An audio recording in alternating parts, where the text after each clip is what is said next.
Mais um episódio grave com ameaças de explosões em Brasília. E dessa vez, o envolvido jogou bombas no Ministério do Desenvolvimento Social. É mais um episódio de ameaça de explosivos que acontece em Brasília nos últimos meses. Esses assuntos estão se proliferando.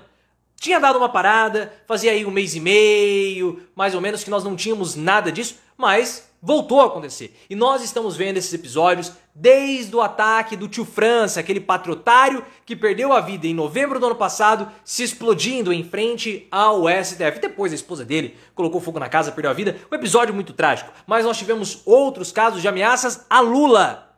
A Lula. Nesse caso, não sei, do Ministério do Desenvolvimento Social, não sei se havia tanta motivação política assim. Parecia que o cara era meio Pinel das ideias. Mas eu quero saber a sua opinião. O que você tem achado desses episódios? É preocupante? Qual é a motivação que leva essas pessoas a realizarem esses ataques? É motivação política? E tem gente dizendo que eu estou parecendo com o Nick Carter do Backstreet Boys. Even in my heart, I see you are not being true to me. E eles vão vir pro The Town, hein? Backstreet Boys no The Town em São Paulo. Tô pensando em quem sabe a gente não se encontra lá no The Town. Sempre gostei dos Backstreet Boys. O meu favorito era o Kevin. E quem era o seu favorito? Você prefere NSYNC ou Backstreet Boys? Eu preferia mais o NSYNC. Devo admitir, gostava muito do JC. Mas qual a sua opinião?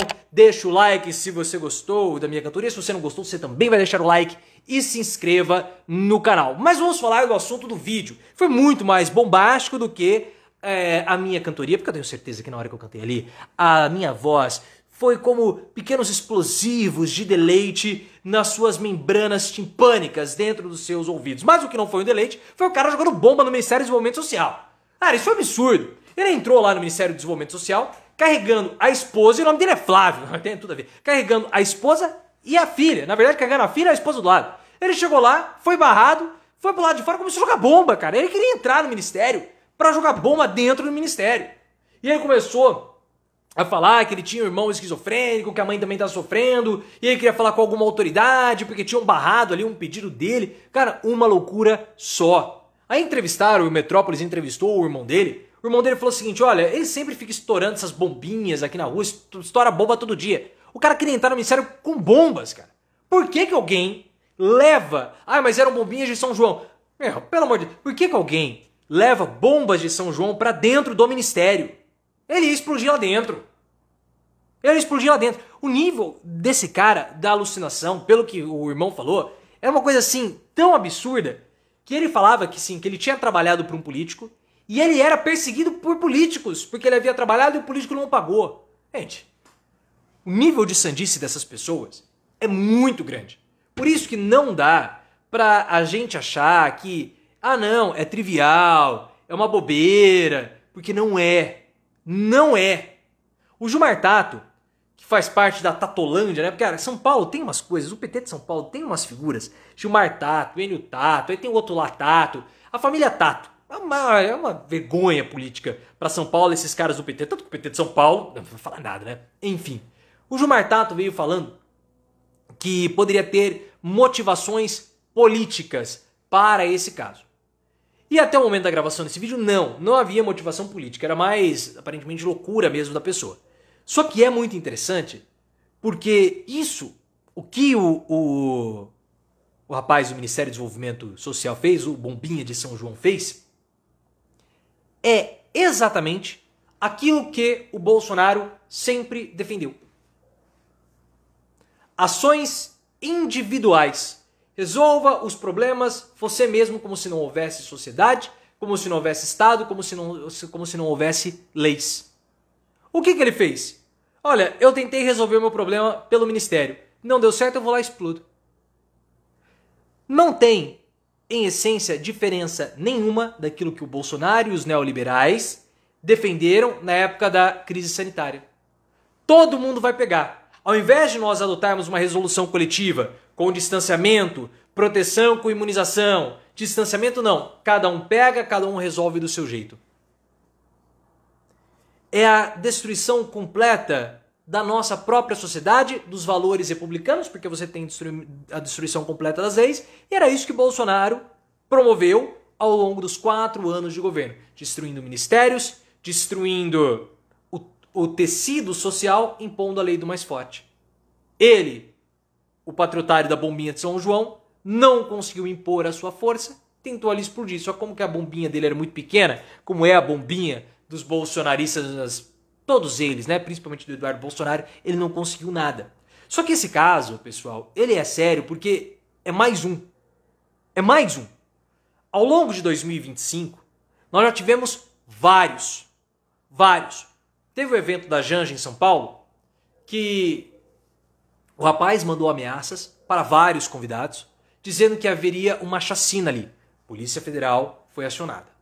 Depois nós tivemos 2 pessoas que estavam se deslocando para Brasília em momentos diferentes, ameaçando que iriam tirar a vida do Lula e que teria um banho de sangue em Brasília.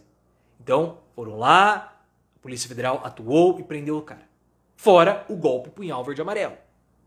E toda vez que acontece um episódio como esse, de ameaça bomba, de explosão, de ameaça de tirar a vida do Lula, o Bolsonaro se ferra mais.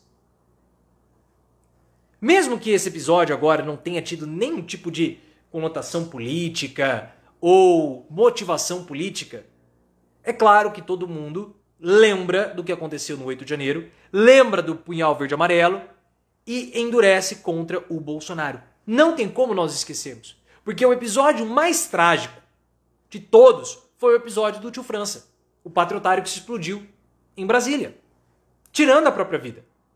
Os familiares falaram, ele ficou completamente obcecado depois que Bolsonaro se tornou presidente.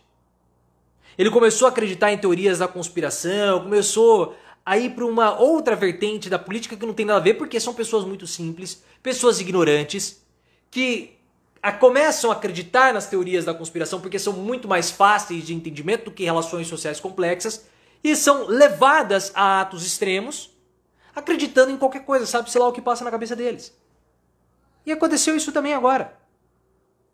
E o pior, que no caso do Tio França, foi muito trágico, porque a esposa dele tocou fogo na casa, ela queimou o corpo todo, perdeu a vida depois. É muito sério. E quantos dos patriotários que foram presos no 8 de janeiro não foram motivados por isso também? Por uma loucura, por uma teoria da conspiração. O cara que reza pra pneu, só tem uma pessoa que é mais insana do que o cara que reza pra pneu, aquele que fala que eu não estou bonito e principalmente que meu cabelo não tá charmoso. Aí esse é o mais insano de todos os insanos. Né? O mais insano de todos os insanos. Mas é grave, sério que isso esteja acontecendo e, infelizmente, eu não creio que esse episódio da explosão do Ministério vai ser o último. E não acredite, não acho que é só pela direita não, porque o Adélio Bispo foi um cara pela esquerda do PSOL, foi lá e deu uma facada no Bolsonaro. Também completamente alucinado, por mais que o Bolsonaro queira insistir que havia toda uma conspiração por trás do Adélio. Não tinha nada, até a própria Polícia Federal do Bolsonaro comprovou que não tinha nada, que o Adélio era só um maluco.